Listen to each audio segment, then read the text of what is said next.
tahun di perdana lagi. Libur lagi, libur lagi, iya. Pembukaan penutupan ini.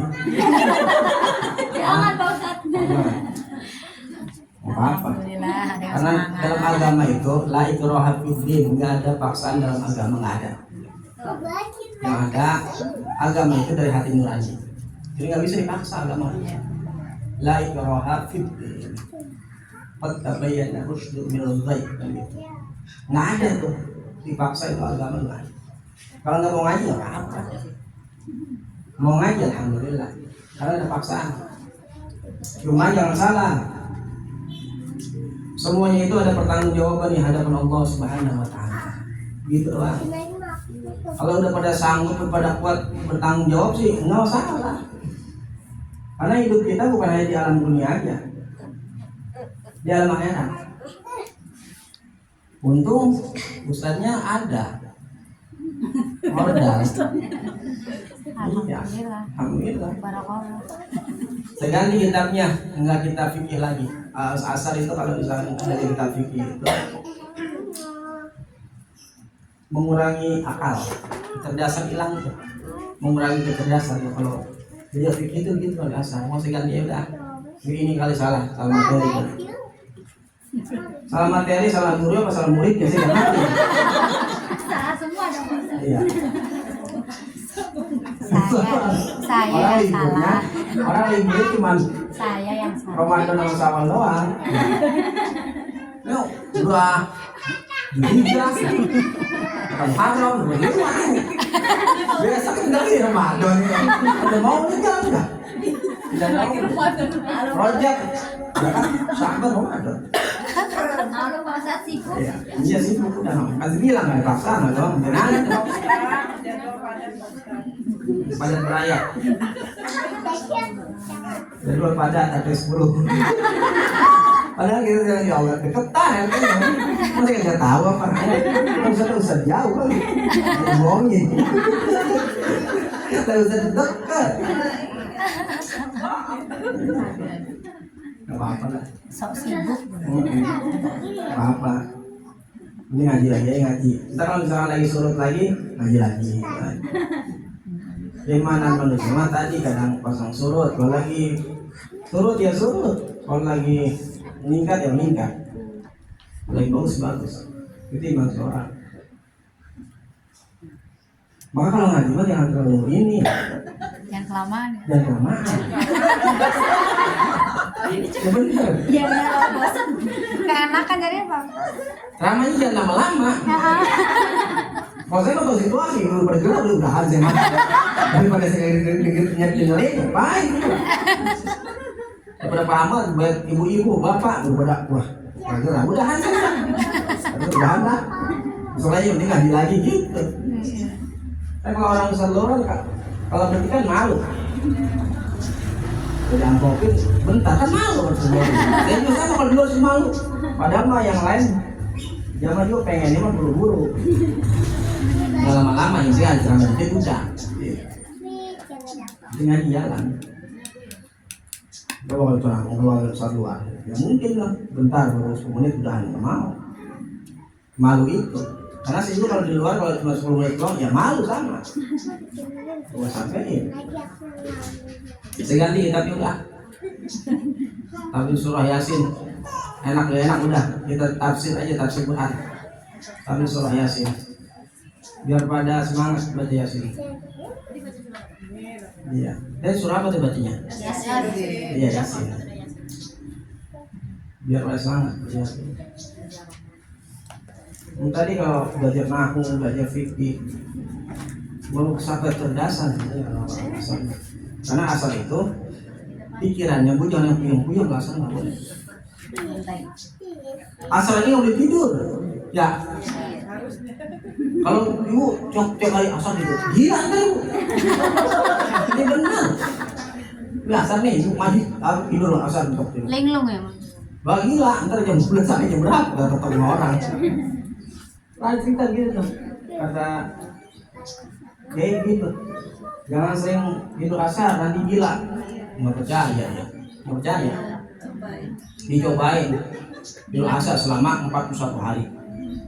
Pas 41 hari langsung dia datang malam-malam pakai gedor-gedor jam 1 malam. Kata dia apa?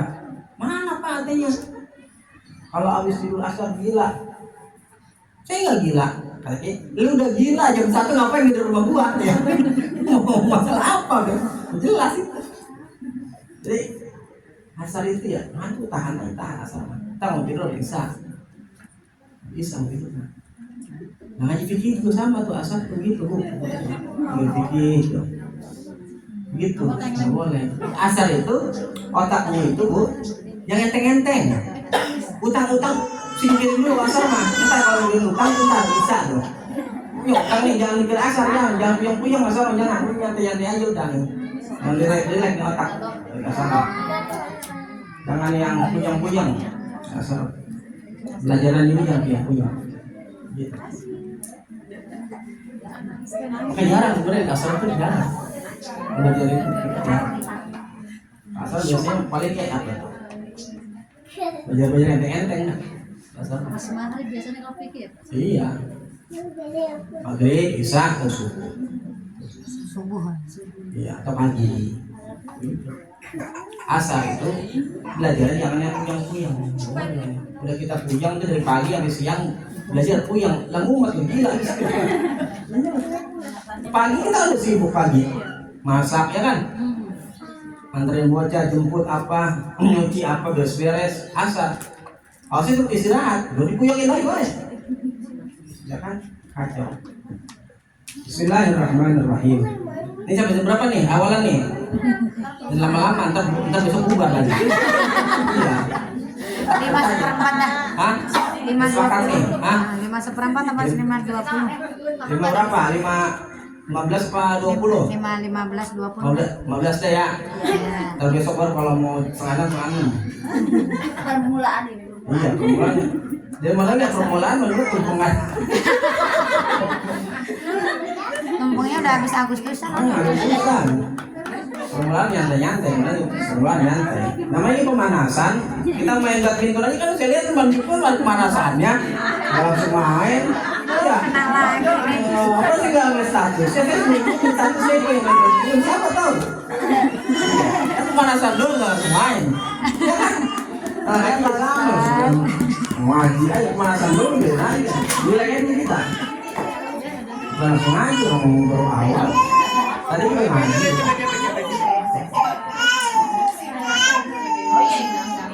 Bismillahirrahmanirrahim. Yasin. Allahu a'lamu bi muradihi. Allah yang mengetahui dengan maksud daripada arti surah Yasin. Wal Qur'anil Hakim, dan demi Al-Qur'an yang penuh hikmah. Innaka laminal mursalina, sungguh yang kau Muhammad benar-benar salah seorang daripada utusan-utusan. Hadhihi suratu makkiyatun, surah ini diturunkan di kota Mekah. Yasin turun di kota Mekah. Sebelum Nabi hijrah ke Madinah, ada surah-surah yang diturunkan di kota Mekah, namanya surah Makkiyah. Setelah Nabi hijrah dari kota Mekah ke kota Madinah atau Yasrib ke Madinah, maka dinamakan namanya surah Madaniyah atau surah Madaniyah. Wasababu nuzuliha, dan sebab diturunkannya daripada surah Yasin, innal kufara, sungguh orang-orang kufar, qalu, mereka mengatakan, inna Muhammadan laisa binabiyyin, sesungguhnya Nabi Muhammad itu bukan seorang nabi, kata orang kufar. Muhammad itu bukan seorang nabi, kata orang kufar. Bal huwa yatimu Abi Thalibin, akan tetapi dia anak yatim daripada Abu Thalib, pamannya. Tuh orang kalau udah benci gitu, orang kalau udah benci begitu. Walaupun orang udah maju banget nih, udah pinter tuh, masyhur nih, duit banyak, pinter. Itu orang kalau udah benci dengki, gua tahu masih kecil yang gitu. Orang kalau udah benci itu. Soalnya kita punya anak nih, kan kita kan punya anak nih, udah kecil gitu. Contoh gede. Anak kita jadi, kita tahu tuh bocah masih kecil tuh, terus jadi orang tuh, tahu jadi orang hebat. Kita nggak ngeresep itu bocah itu, sama ibu juga ngeresep, sama anak juga ngeresep. Gue tau banget, gue baca itu kecil gitu. Sama Rasulullah juga sama. Ketika Rasul diangkat jadi nabi, orang kafir itu mengatakan bukan seorang nabi, dia mah cuma apa tuh asuhan daripada Abu Thalib. Dia mah Abu Thalib punya ponakan, ya kan? Muhammad itu ayah ini kan meninggal tuh kata orang kafir gitu. Itu orang udah benci gitu. Orang kalau udah benci biasanya sama ibunya anaknya ke bawah. Ibu tiba-tiba tua nggak? Ini kan kita cerita nih. Kita cerita ini. Itu orang kalau udah kena rasa, orang kufar itu mindsetnya begitu. Baik banget. Jadi kalau udah nggak resep begitu dia. Walaupun Nabi Rasulullah yang Muhammad jadi Nabi dan Rasul tetap begitu. Sama juga kalau ibu misalkan ada mertua anak bawa ntar. Coba aja kalau yang sudah ngalamin bener kan? Iya. Ah, oh iya ngalamin. Ngalamin iya kalau ngalamin saya dibenci mertua anak saya kebawa jadinya. Iya. Padahal anak pada salah. Dia kebawa kayak saya nih. Misalkan. Emang begitu. Orang kalau nggak semua supaya kan. Bawa itu. Sama juga nih, lagi bertetangga nih. Kita nggak resep tuh mamanya, sama anaknya nggak resep, anaknya jatuh dan terpinahnya. Karena tetangga jatuh kita nggak mamanya nih. Nah, kita nggak resep sama mamanya, anak kita jatuh. Dilihat sama orang nggak resep sama kita, diantepin anak syukurin udah. Iya. Jadi berarti itu nggak resep tuh, itu sampai begitu orang di blacknya. Padahal kan saya bilang di drama, nanti berapa ya? Ya kan kalau benci mah anaknya jangan dibawa-bawa, ya ibunya bapak yang gitu. Itu orang begitu, bertetangga begitu. Ya, yang udah ngalamin, ya. Yang ngalamin, nggak mau yang ngalamin iya masih bilang. Kalau yang ngalamin iya bisa saya benci tuh mandi saya benci dia, anak dia jatuh, dua mata, atau anak dia jatuh ada dua mata, dua. Itu nggak boleh itu, macam jelek itu. Tinggal jelek gitu. Benci sih benci, tapi jangan bawa turunan, jangan bawa orang lain gitu. Benci dia aja. Itu nabi.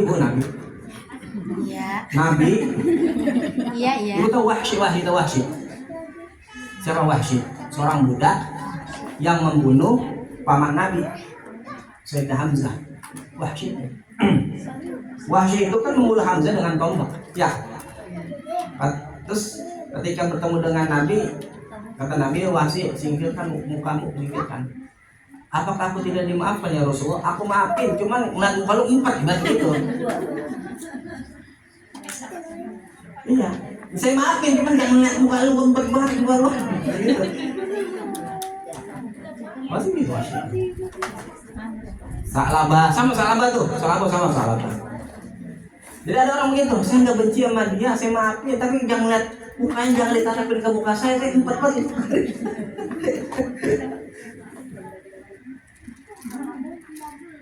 Ada yang gitu ada dia. Kalau yang kita bisa berantem nih, saya maafin, cuma dia jangan apa ya kan muka saya empat banget.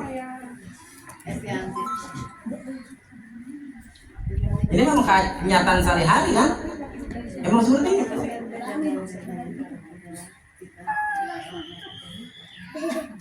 Apalagi kita model kita hati pada kotor, nggak boleh disenggol sedikit aja, senggol dikit tuh udah wah marahnya luar biasa. Dikritik dikit bubar gaji. Udah datang sekarang nggak ngaji. Iya. Tahu banget dah. Tahu orang saya kan orang sini blok yang sama. Kita jauh di RT. Wifi aja masuk itu nggak masuk. Wa ma zahaba ila al-maktab, dan tidaklah dia pergi ke tempat sekolah. Maktab itu tempat sekolah. Wa ma ta'allama ilma, dan tidaklah dia mencari ilmu atau menuntut ilmu minal muallimi, dari seorang guru. Fa kaifa yasiru nabiyyan, maka bagaimana Muhammad itu bisa menjadi seorang nabi? Nggak pernah sekolah, dia nggak punya guru, toto jadi nabi. Bagaimana jadi nabi? Bukan gitu, suami kuncinya. Ada orang miskin banget tuh, miskin banget. Tahu-taunya tahun depannya kaya banget. Udah ada kita ada yang pada dengki, yang pada hasud, yang pada iri. Itu orang itu nyarat tuyul, pesugihan, babi ngepet apa gitu. Ya kan? Padahal mah dia dapat gusuran. Iya kan nggak tahu kan yang ibu nggak tahu kan ada gusuran atau dia. Iya saya tahu banget kontrak dia rumahnya pada kayak rusak bocoran. Tahun depan tahu rumahnya bagus semua sendiri punya mobil enak. Wah jangan-jangan dia lari ke gunung kidul. Ini pesugihan ya. Nyari wangsit atau nyari pelaris. Enggak, ternyata dia dapat gusuran. Mau apa? Kalau dapat gusuran gitu aja. Jadi kata kami bagaimana dia bisa jadi seorang nabi? Orang saya tahu dia nggak pernah sekolah, nggak punya guru atau jinak. Kata orang kufar. Orang kufar itu benci banget sama nabi. Padahal nabi itu ya Allah, akhlaknya luar biasa. Orang bener aja dibenci. Nabi yang segitu bener, ya kan bener, paling bener dari manusia itu Rasulullah, paling bener. Nah Rasulullah itu langsung dapat wahyu dari Allah. Ajarkan mereka gitu. Masih juga dibenci sama orang. Apalagi dari kita, ya. Bukan lagi kita pas-pasan. Nabi ganteng bu, Nabi ganteng, Nabi ganteng, wangi, bicaranya juga lembut. Terus dermawan tuh Nabi tuh, nggak pelit, nggak pernah nyakitin hati orang. Nabi begitu apa ya, enak dipandang. Kalau di samping Nabi orang jelek jadi cakep. Masya Allah. Nabi, kalau kita ada orang cakep samping orang jelek, kelihatan banget jelek itu. Nggak, Nabi enggak dia samping Nabi beda tuh, bejijat tuh. Kita ada orang cakep banget, orang cakep kan misalkan kita laki-laki dan perempuan cakep, yang satu buluk gitu, direndengin gitu, ya Allah, kelihatan Kontras. kelihatan betul. Kalau Nabi mah enggak, gitu, diangkat gitu, ada sinarnya tuh, itu ujian Nabi gitu. Maka al-kufaru musirrina, maka ada orang kafir itu musirrina, dia terus menerus diingkarin di dalam keingkaran mereka. Terus menerus dia ingkar kepada Nabi, nggak mau dia ikutin Nabi, ingkar terus, mengingkari terus. Faradallahu ta'ala, maka Allah membantah qaulal kufari, akan ucapan orang kufar tersebut. Wa anzala hadhihi surata, dan Allah telah menurunkan akan surat ini, surah Yasin. Wa syahida, dan menjadi saksi bizatihi al-jalili, dengan zatnya Allah al-jalil yang agung, ala risalati, atas kerasulan Nabi Muhammad, wa nubuwatihi, dan kenabian Nabi Muhammad. Faqala ya Muhammad, maka berkata wahai Muhammad, in ankarul kuffaru risalataka, jika mengingkari orang-orang kufar akan kerasulan, fala taghtam bizalika, maka janganlah kau sedih dengan hal itu. Jangan sedih ya Rasulullah ya Muhammad, kata Allah.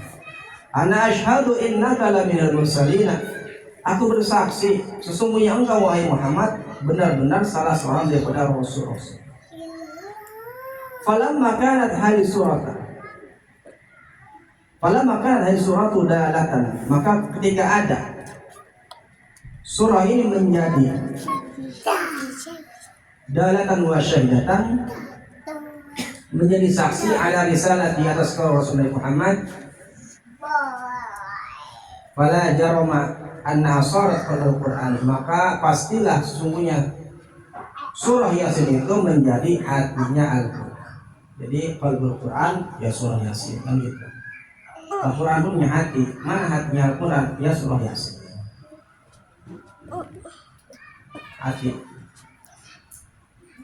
Kama qala alaihi salam, sebagaimana telah disabdakan oleh alaihi salam, inna likulli syai'in qalban, sesungguhnya bagi setiap sesuatu mempunyai hati. Wa qalbul Qur'ani, dan hatinya Al-Qur'an Yasin, yaitu surah.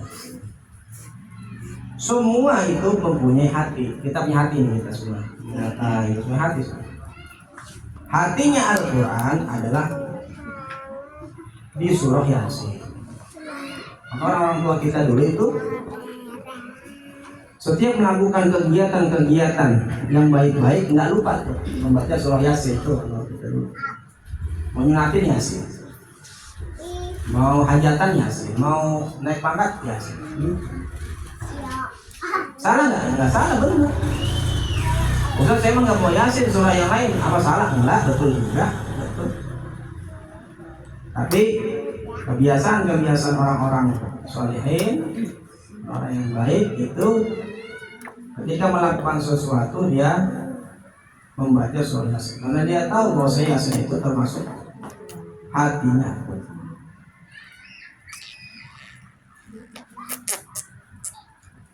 Wa man qara'aha, dan barang siapa yang membaca surah Yasin kataballahu lahu qira'atal Qur'ani 10 marratin, maka Allah akan menulis bagi orang tersebut dengan qira'atal Qur'ani, membaca Al-Qur'an 10 marratin, 10 kali.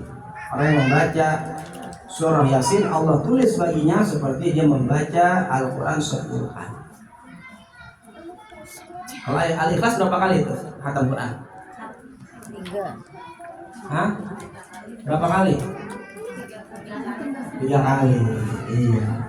Baca surah Al-Ikhlas 3 kali sama dengan kita membaca 1 Al-Quran. Begitu. Gimana ceritanya bisa begitu? Hah? Ketika Sayyidina Ali mau melamar Sayyidina Fatimah Zahra putri Rasulullah kan begitu. Sahabat tuh ketika siapa yang mau nikah sama putri Nabi, wah selalu pada ngaji ngomong gitu kan ya. Sayyidina Ali mah tidur nyantai itu, nggak terlalu sibuk gitu. Tahunya Sayyidina Ali baca Al-Ikhlas itu pintar, ada ilmu.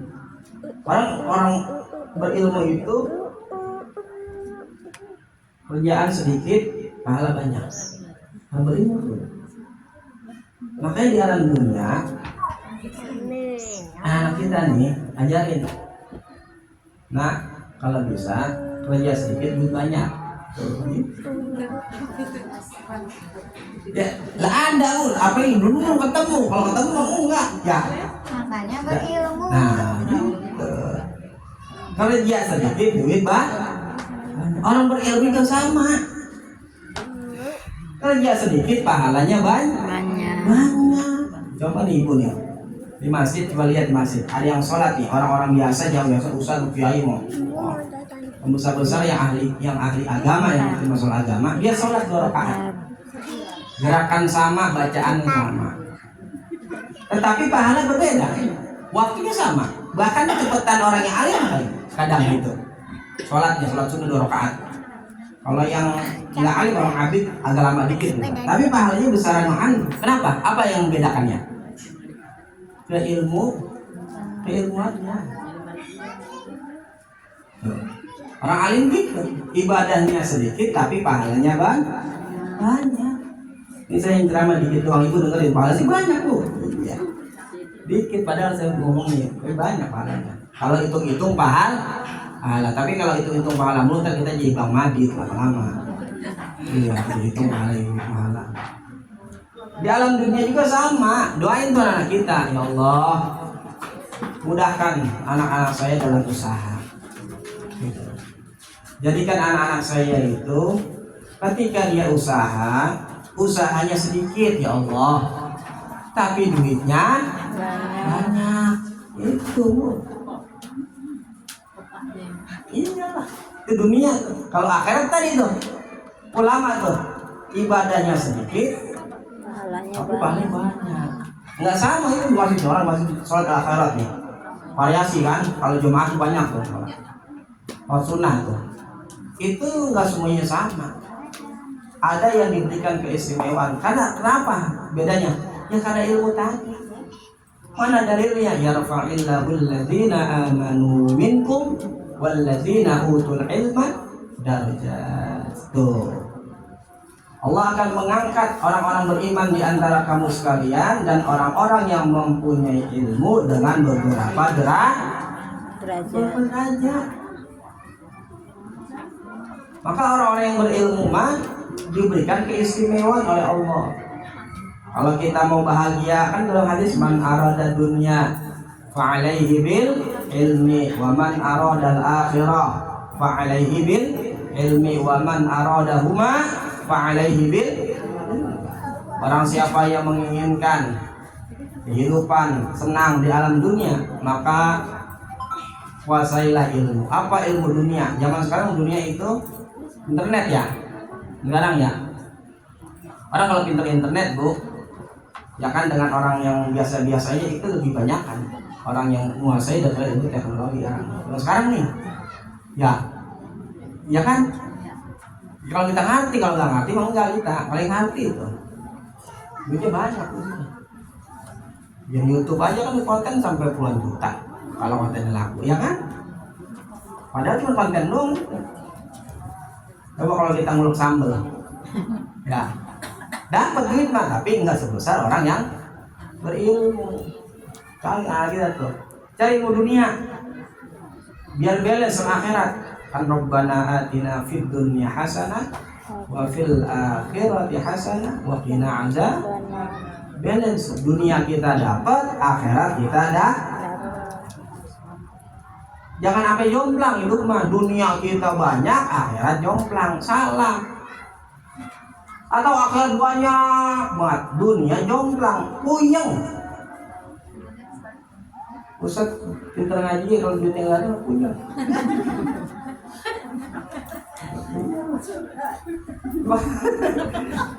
Sengaja pintar, tapi nggak punya duit mulu. Rokoknya beli tas batang, orang puyeng itu. Ya. Mau ngopi aja bingung utang-utang, pusing lah. Maka dunia sama akhirat itu balance. Sama-sama enak. Enak ibadah tuh. Ibadah kalau misalkan dunia ketemu, akhirat itu enak banget. Enak banget. Makanya kan ulama ngajarin sama kita. Cari di dunia tuh, di mana doa-doa kita itu dikabul, dijabah. Waktu kapan tuh? Malam hari. Itu malam hari itu malaikat tuh sepertiga malam teriak-teriak, Bu. Cuma ibu nggak dengar aja. Bilang aja sih malaikat teriak-teriak. Mana orang-orang yang ahli dunia